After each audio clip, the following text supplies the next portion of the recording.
It started as a simple birthday gesture, but what happened next almost shattered my family. I had just turned 70, living quietly in my small home in Athens, Georgia. A simple life, retired after over 4 decades at the post office, sipping coffee on a Sunday morning, reading the paper. I never expected anything dramatic to occur that day. Yet, the phone ringing at 8:04 a.m. changed everything. Cut to B-roll.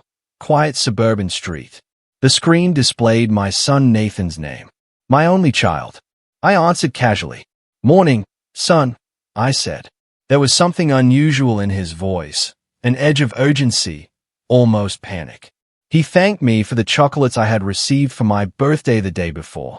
But there was a tremor in his tone, one that made me sit up straight in my recliner. I chuckled lightly and sipped my coffee. The chocolates were elegant, Belgian, in a golden box tied with a burgundy ribbon. Expensive, lavish, almost absurd for a simple man like me. I told him I had given them to his wife and kids. Little Sophie adored sweets, and I knew Oliver couldn't resist either. Then, silence. "Dad, you did what?" His voice broke, a whisper filled with fear. I repeated slowly, "I shared the chocolates with your family." My stomach sank.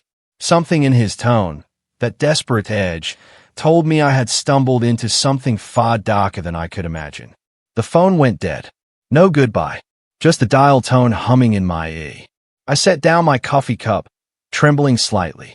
For 32 years, I had raised this boy, through a broken home, through hard work, through life's trials.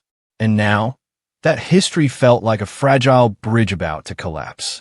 I remembered changing his diapers when his mother left us, working double shifts to put him through college, walking him down the aisle when he married Claire. Every memory, every sacrifice, seemed suddenly fragile in the face of his terror. I grabbed my car keys with shaking hands and headed to Nathan's house. 15 minutes away, or so I thought. My drive was reckless. Red lights ignored, a stop sign barely noticed. Panic sharpened every sense. The street was empty, the driveway vacant, Claire's white Camry gone. My mind raced. Where was he? OMC number 3. I called Claire. Her voice cracked as she answered. "Robert, the kids, they've eaten some of the chocolates." My blood ran cold. Arsenic, poison, my mind could barely comprehend. She was already on her way to the hospital. Sophie and Oliver, just children, poisoned by what should have been a gift. I parked in a daze, dialing numbers, calling my lawyer Thomas Bryant, my voice hollow as I explained what had happened. A private investigator needed to be hired immediately. Evidence had to be gathered. Everything in my life had suddenly shifted from quiet retirement to nightmare. Cut to B-roll. Hospital exterior. Arriving at Athens Regional Hospital, the pediatric wing was tense, filled with the low murmur of worried parents and the sterile scent of antiseptic. Claire was between 2 hospital beds. Sophie and Oliver lay pale, 4 lines in their tiny arms. Their faces, a mix of fear and confusion, were etched in my memory forever. OMC number 4. The doctor explained the toxicology results, arsenic trioxide in high levels. If the children had eaten more than 3 pieces each, it could have been fatal. Poison in the chocolates. Deliberate, targeted. My son, my Nathan, had planned this. I felt my knees buckle. How could someone I raised, someone I loved unconditionally, orchestrate such horror? My mind raced through every interaction, every memory, searching for a sign I had missed. The she betrayal left a hollow pit in my chest. I drove next to my ex-wife Linda's house. Nathan was there, in pajamas, head in his hands. Sunday morning. The confrontation was inevitable. When I asked why, he laughed, high-pitched, desperate, unhinged. "I need the money now, Dad. Not when you die of old age," he admitted. The words hit like a sledgehammer. OMC number 5. $500,000 lost in gambling. Threats from loan sharks.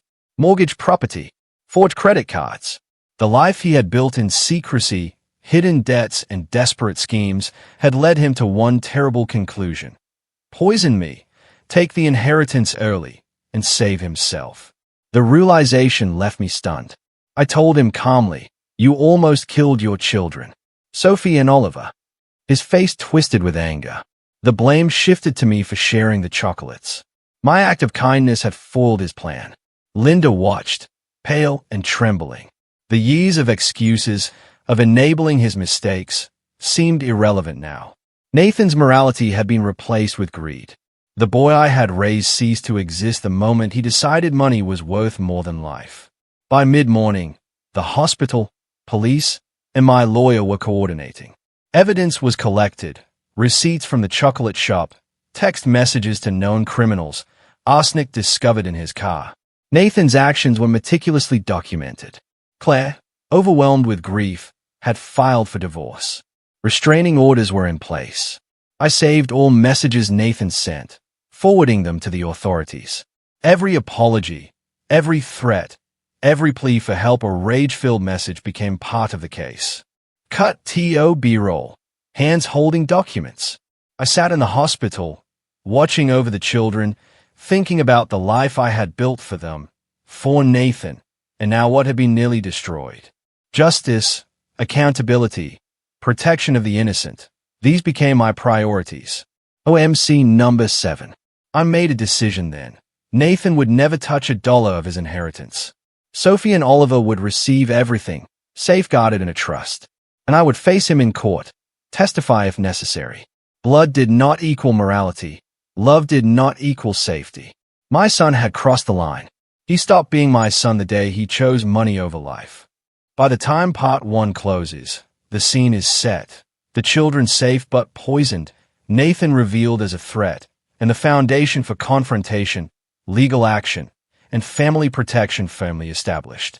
The audience is left hanging, craving the next act of revelation and reckoning. The nightmare was only beginning.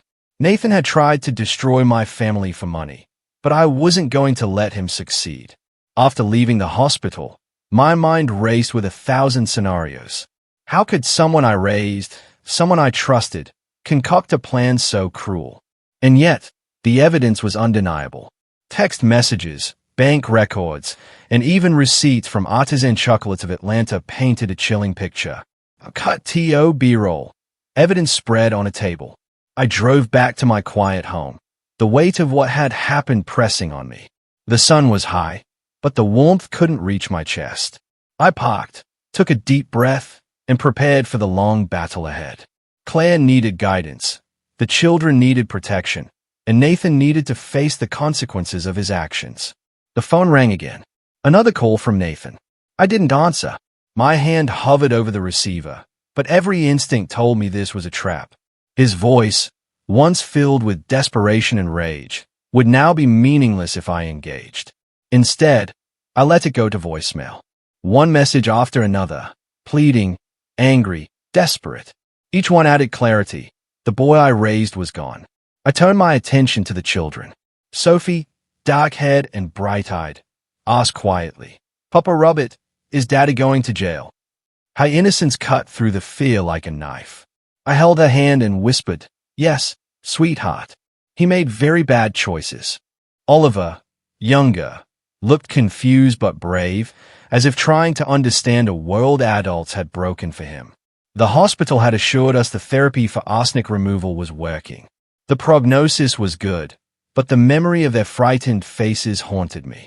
Later that day, I met with Thomas, my lawyer. His office smelled of old books and polished wood, a calm contrast to the storm outside. "Robert," he said, spreading documents across the table, "we need to move quickly. Nathan's actions aren't just immoral, they're criminal. Attempted murder, child endangerment, and potentially conspiracy. Evidence is strong." I nodded, the gravity of each word settling like lead in my stomach. For decades, I had lived frugally, saved diligently, and thought my greatest concern would be normal retirement problems. Now, my family's safety and legacy were on the line. Thomas continued. "Victoria Stone, a private investigator, has verified everything. Receipts, messages, arsenic purchase, mortgage fraud, it's all documented." I felt a surge of both relief and dread. Relief that I could prove the truth, dread at the thought of facing my own son in court. How do you reconcile love and betrayal when they collide so violently? The following morning, I drove to Linda's house to confront Nathan. He was still in his pajamas, head bowed, and guilt, or something like it, shadowing his expression. I didn't raise my voice. Calmness would be my weapon. "Nathan," I began, "this is no longer about chocolates or inheritance. It's about choices, morality, and the law." He laughed nervously, the sound jagged and unconvincing. "I had no choice, Dad. I'm drowning in debt. The sharks, they won't wait." Sharks. The word alone sent shivers down my spine. Real threats, real danger. And yet, he had chosen the most horrific way to solve the problem. Poison. A gift-turned-weapon. A betrayal beyond comprehension. "I raised you for 32 years, I said slowly, "and the boy I knew would never harm the innocent, never put children at risk. He doesn't exist anymore." He looked up, eyes wild. "You ruined everything, Dad. You were supposed to eat the chocolates yourself." I walked out of the kitchen slowly, letting the weight of his words sink in. He thought I was weak, incapable of confrontation. But the man I was now was forged from betrayal, fear, and necessity. This was no longer about paternal love. This was about justice. Thomas instructed me to gather every piece of evidence, all documentation, everything that could prove intent. Receipts, messages, bank statements, hospital records, all meticulously catalogued. We needed a bulletproof case. Meanwhile, Claire moved quickly to protect herself and the children. She filed for divorce and emergency custody. Locks were changed. Phone numbers updated. Nathan could not, and would not, have contact. Her decisiveness gave me a thread of hope. There were lines drawn, safety measures in place. As days passed, Nathan's desperation grew. He called repeatedly from jail collect calls, pleading, threatening, then begging. Each voicemail was a window into his unraveling mind. "Dad, I need help. Use my inheritance. The sharks, they'll get me." Then, anger, "This is your fault. You should have eaten the chocolates yourself." I saved each message, forwarding them to the authorities. This wasn't just evidence. It was a record of his mindset, the recklessness, the lack of remorse. 3 weeks after the poisoning, everything was prepared. The hospital cleared the children. Sophie and Oliver were recovering, still fragile but safe. Thomas had drawn up new estate documents. The private investigator had compiled the full dossier. The DA's office was ready. Nathan was facing the full consequences of his actions. I invited Claire and Linda to a Sunday dinner. Sophie and Oliver, home from the hospital, were naive of the deeper layers of betrayal that had occurred. I prepared dinner myself. Pot roast, mashed potatoes, green beans, Nathan's favorite from childhood. Dinner began normally. Then, I stood. "I have an announcement," I said calmly. Sophie looked up, curious. "What is it, Papa Robert?" I spread out the new estate documents across the table. "I'm giving my inheritance to the children. Everything." Claire gasped. Linda froze. Sophie and Oliver stared, confused but intrigued. "These are your children," I said, "the ones your father tried to hurt for money. This is their security, their future, their right." I showed the hospital reports, the toxicology results, the receipts, the messages, making it all real. The truth was undeniable. Nathan had sent poisoned chocolates. He had planned to kill, to inherit early, to cover debts. His children had been endangered. And yet, justice had been orchestrated in a calm, measured way. Blood does not equal morality. Love does not equal safety. The first act of reckoning was complete. Nathan's betrayal had been revealed. The children were protected. The inheritance secured. And yet, the story was far from over. Court proceedings, legal battles, and the final confrontation awaited. The audience is left hanging. Nathan's actions are exposed, but the legal and emotional consequences have only begun. Who would truly win? Could justice coexist with family bonds? And what price would I, as a father, pay for standing against my own son? The betrayal had been exposed, but the battle was far from over. Nathan's actions were no longer just personal. They were criminal. And now, justice would be tested in court. 3 weeks had passed since the poisoning incident. Sophie and Oliver were recovering steadily, still fragile but alive. Claire had moved with them to her parents' home, ensuring safety and stability. I had spent countless hours preparing with Thomas, my lawyer, reviewing every document, every message, every shred of evidence. The stakes were higher than anything I had faced in my quiet 70 years. I remember sitting alone in my home office, stacks of papers surrounding me, hospital reports, toxicology results, receipts from artisan chocolates, bank statements showing Nathan's hidden debts, text exchanges with known criminal associates. Each piece of evidence was a hammer waiting to fall, and I had to wield it with precision. Cut to B-roll. Papers spread across desk. The day of Nathan's arraignment arrived. The courthouse loomed like a stone fortress. Inside, the air smelled of polished wood and anxiety. Nathan sat across from me in the courtroom, expression blank, trying to appear calm. But I saw the cracks, the twitching hand, the darting eyes. He knew the walls were closing in. Judge William Carter entered, a man with decades on the bench, a reputation for fairness, but no tolerance for manipulation. The clerk called the case. Nathan Harrison, attempted murder, 2 counts of child endangerment, possession of a controlled substance. Guilty or not guilty? Thomas and I had briefed the prosecution, ensured every piece of evidence was ready. The police investigators, Anderson and Bennett, were prepared to testify. The private investigator, Victoria Stone, had compiled a report meticulously detailing every aspect of Nathan's planning. It was overwhelming, and yet necessary. Nathan's defense tried several tactics: temporary insanity, coercion, gambling addiction as mitigating factors. But the prosecution's case was solid.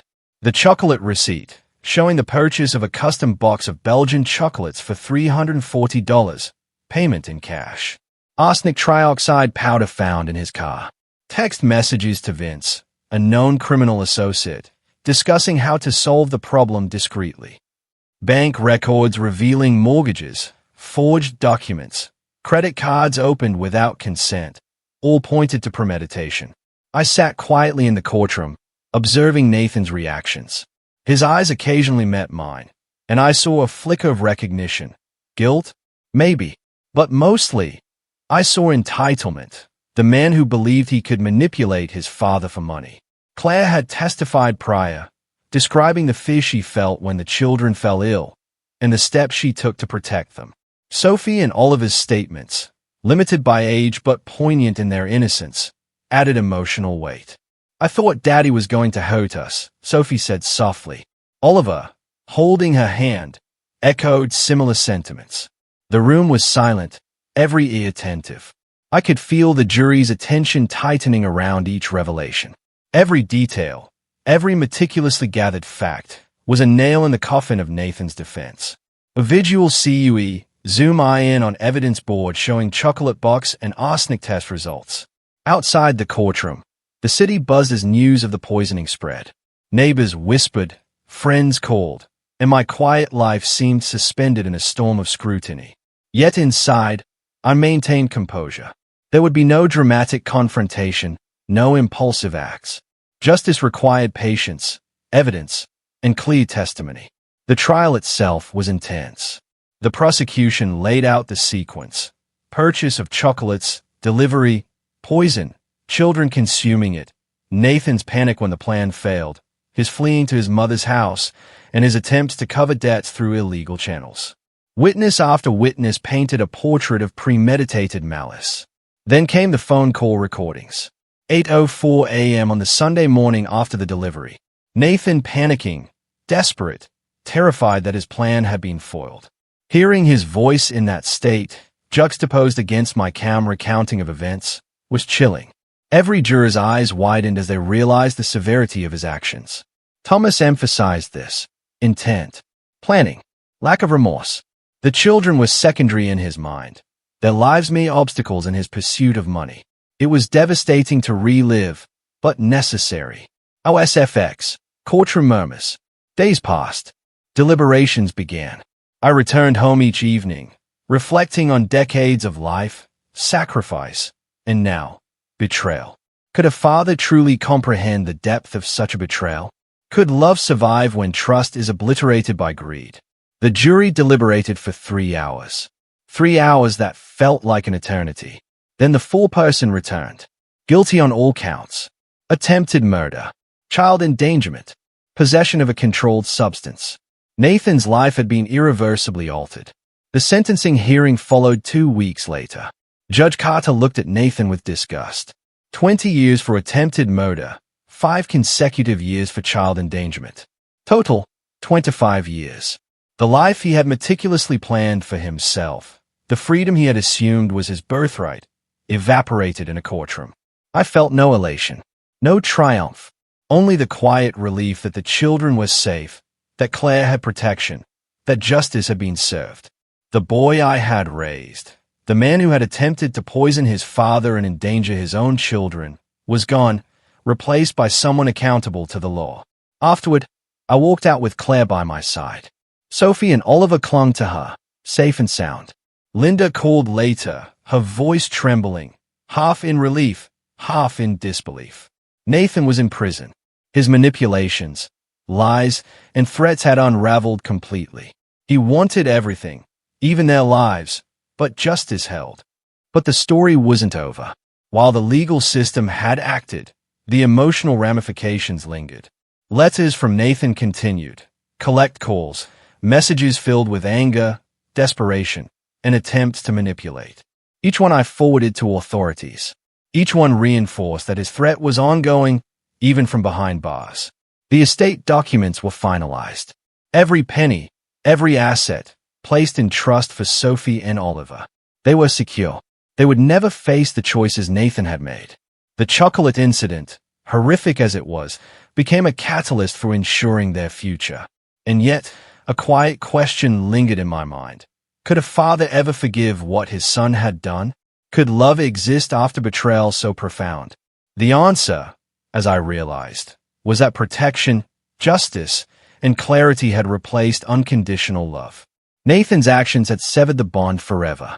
As the courtroom drama concluded, the focus shifted to healing. Sophie and Oliver returned to school, therapy sessions continued, and life began to regain a semblance of normalcy. Claire remarried eventually, providing stability and love. Nathan remained incarcerated, facing the reality of his choices for decades. Weakness became strength, betrayal became justice. The story of the poisoned chocolates, the desperate gambles, and the collapse of trust became a testament. Actions have consequences, and sometimes the most profound acts of love are the ones that protect, not forgive. Nathan was behind bars, but the threat didn't vanish. Letters, calls, and veiled threats continued to test our resolve. Could peace truly return to a family shattered by greed? Weeks after the sentencing, I settled into a rhythm with Claire, Sophie, and Oliver. Therapy sessions, school routines, and quiet dinners became our new normal. Yet, the memory of that Sunday, the poisoned chocolates, the panic, the hospital visits, hovered like a shadow. The children were slowly regaining their sense of security. Sophie asked fewer questions about her father, and Oliver's nightmares were fewer. Claire's careful management of their environment, lock changes, new routines, monitored calls, ensured that Nathan could not reach them. Yet, despite the legal victory, Nathan continued to send messages from jail.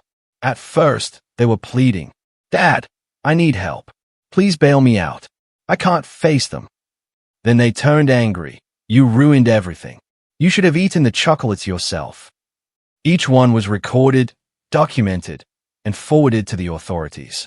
Every message reinforced the reality. Nathan had not changed. I would sit in my study late at night, listening to these voicemails. My hands would shake, not from fear, but from anger and disbelief.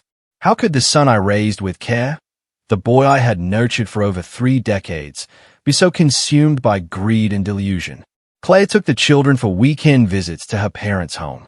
I used these times to manage estate matters, review investment portfolios, and prepare for the ongoing legal battles Nathan's lawyer was trying to initiate. Claims of temporary insanity, appeals, and procedural disputes came almost daily. But none could challenge the overwhelming evidence of intent. Victoria Stone, the private investigator, continued providing updates.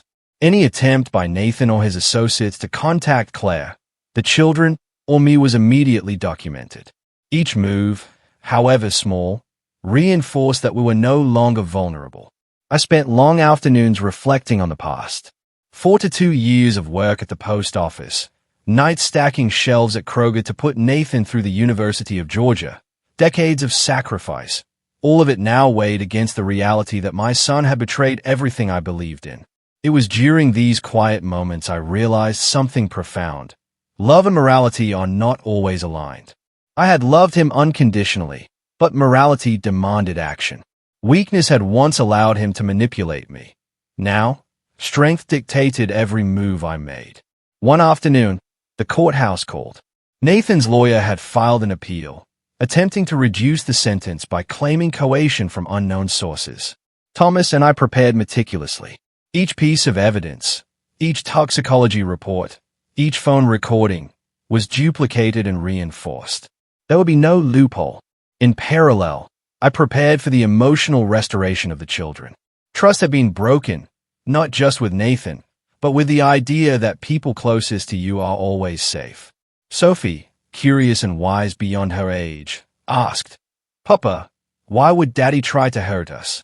I held her hand and answered, truthfully but carefully, because sometimes people make terrible choices. But it is not your fault, ever. Oliver, younger, didn't speak much, but his grip on Claire's hand said it all. Fear lingered in his eyes, but he was beginning to understand safety and boundaries. Nathan's attempt to manipulate me from jail continued. Collect calls, letters, messages claiming threats from sharks or remorse for his actions. I never responded. I forwarded everything to the DA, to the private investigator, and documented each one. Each attempt was a reminder that his mind was still trapped in delusion, still incapable of taking responsibility. Claire, exhausted but resolute, began rebuilding her life. The divorce was finalized, and she found stability for herself and the children. The new locks, new routines, and strict boundaries created a protective bubble. Nathan could no longer touch their lives, yet the psychological scars remained. I spent evenings compiling documents, checking the trust accounts, and ensuring every penny intended for Sophie and Oliver was secure. The estate, $423,000 in total, was divided evenly into a trust for the children, to be accessed at age 25. Investments were diversified, indexed, and protected. No misstep, no risk. Their future would be safeguarded, a life Nathan could never touch. Thomas emphasized the importance of transparency. "Robert, you've done everything possible to secure the future for them. Nathan may try appeals, manipulations, threats, but legally, you are protected." Still, the human element remained. Could children truly heal from knowing their father had attempted to harm them for money? Therapy helped, but the shadow of betrayal lingered. Then came a day I'll never forget. Nathan's calls were unusually frantic. "Dad, I'm sorry. Please help me. They are threatening me. You must post bail." And then, anger. "You ruined everything. You never cared." I forwarded the messages, but my hands shook. The volatility in his voice reminded me that the man I once called my son was gone. The boy I raised had died the day he chose money over his children. 3 months later, we organized a family meeting. Without Nathan, without Faye, Claire, Sophie, Oliver, and I gathered at my house. I explained the estate in simple terms, showing them the trust documents, the hospital records, and the carefully archived messages. Sophie's eyes widened. Oliver clutched my hand, silent but attentive. "This is your future," I said. "Safe, secure, and protected. Everything Nathan tried to take from you has been restored, and more.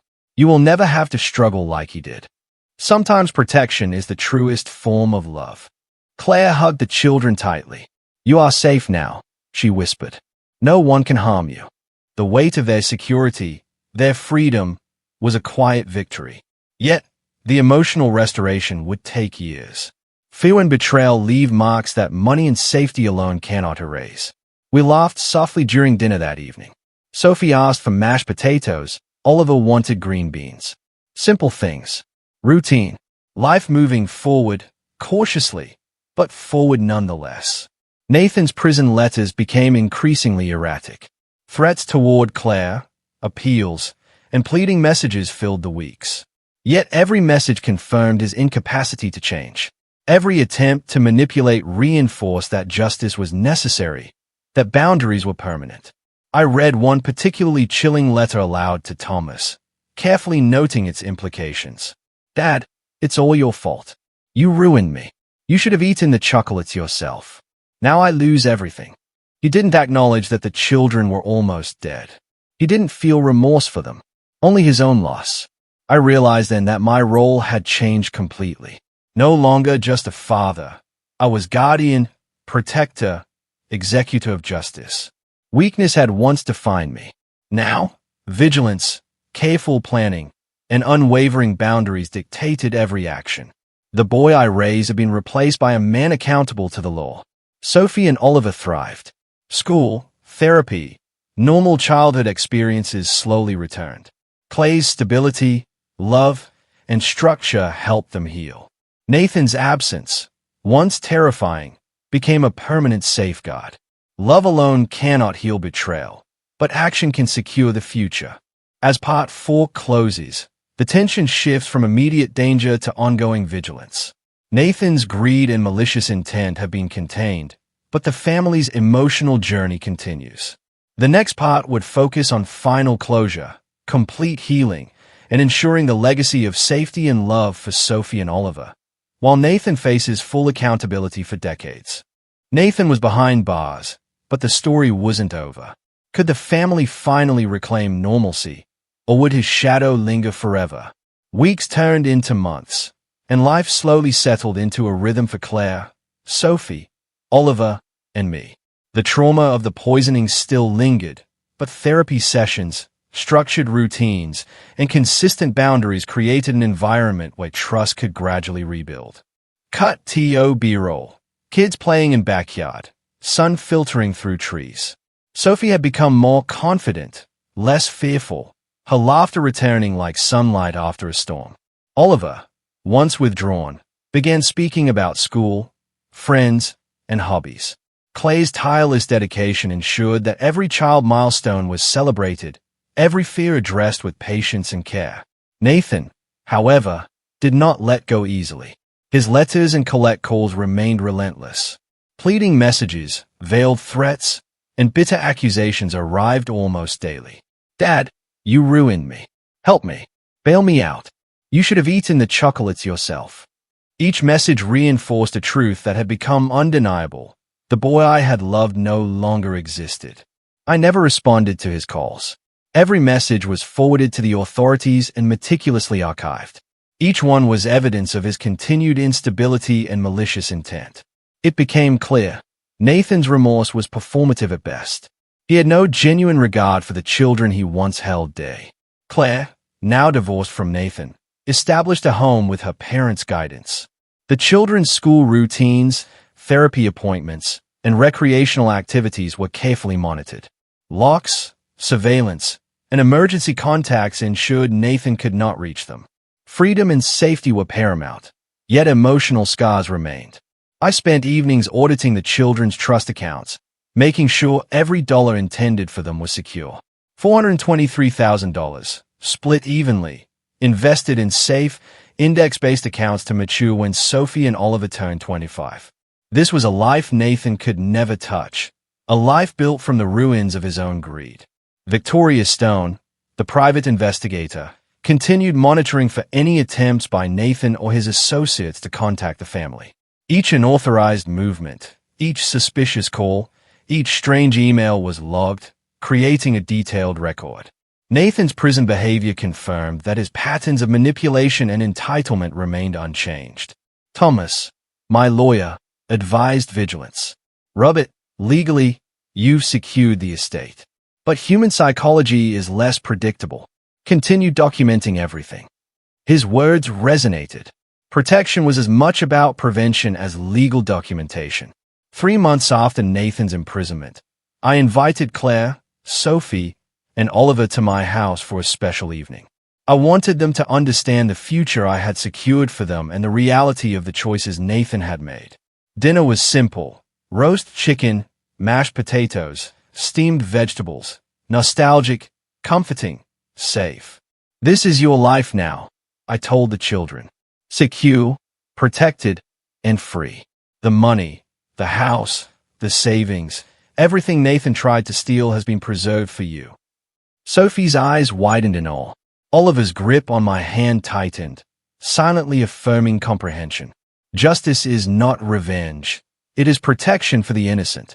I spread the trust documents across the dining table, along with hospital records, police reports, toxicology results, and voice message transcripts.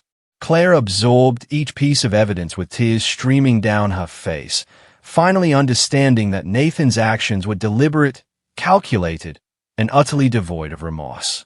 "This is your legacy," I explained to the children. "A future he cannot touch, no matter what he does. You are safe, and you will have everything you need to thrive." Nathan's prison letters became increasingly unhinged. Threats, anger, desperation. They were all documented and submitted to the district attorney. His legal appeals failed, his claims of temporary insanity rejected. The court had recognized the premeditation, the clear intent, and the endangerment of children. Justice, slow but sure, had taken its course. The weight of his absence allowed the family to heal. Claire focused on nurturing the children, guiding them through therapy, school, and daily life. Routine became a source of stability. The laughter and playful banter that had once seemed impossible returned, filling the home with warmth. I reflected on the past months, the horror, the hospital visits, the legal battles, the sleepless nights. Weakness had once defined me as a father. My attempts to be lenient and loving had allowed Nathan to manipulate and endanger his own family. But now, strength, vigilance, and decisive action defined me. I had protected Sophie and Oliver. I had secured justice. Finally, the day of Nathan's final court proceedings arrived. The DA presented overwhelming evidence: toxicology reports proving arsenic poisoning, voice recordings of Nathan's panic, text messages discussing debts and lethal plans, and financial records showing fraudulent activity. Witness testimonies corroborated every claim. The jury deliberated for only 3 hours before returning a verdict: guilty on all counts. Sentencing was swift: 20 years for attempted murder, 5 additional years for child endangerment, consecutively. Nathan would not be free until well past middle age, giving Sophie and Oliver decades of security and freedom.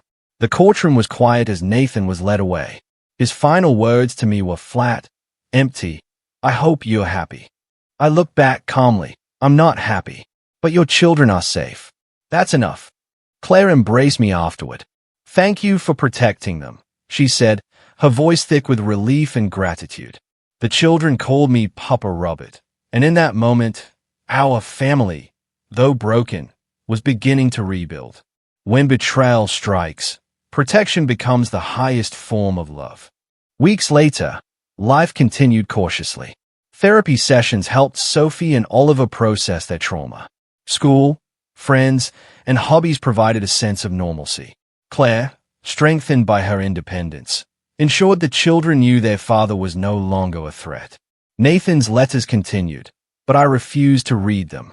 All correspondence was forwarded to the authorities. The trust was untouched, investments secure, and every precaution maintained. Sophie and Oliver's safety was now permanent, enforced by law, strategy, and vigilance. 2 years after the poisoning, I reflected on the journey. The boy I had raised with love, patience, and care had been replaced by a man consumed by greed. But through decisive action, planning, and protection, I had ensured that the next generation, Sophie and Oliver, would not pay the price for his choices.